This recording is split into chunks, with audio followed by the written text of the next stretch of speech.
عايز تشرب خمرة؟ اشرب لحد ما تقول أنا جدع. مالكش مزاج تصلي؟ ما تصليش. ما بتحبش تصوم؟ انت حر.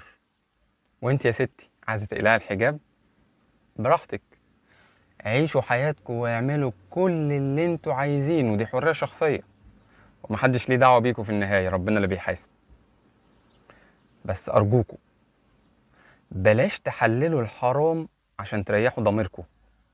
الدين ليه ثوابت، عاجبك تمشي عليها اتفضل، مش عاجبك سيبه وربنا هو اللي بيحاسب.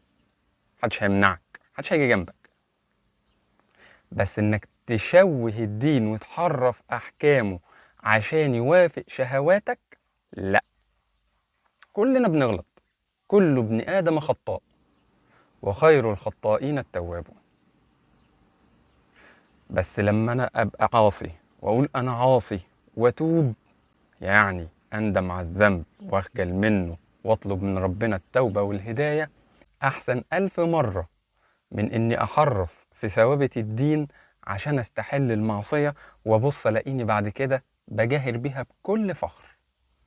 عافانا الله واياكم من الفتن ما ظهر منها وما بطن، ونسأل الله العظيم رب العرش العظيم الهداية والثبات على الحق، اللهم امين.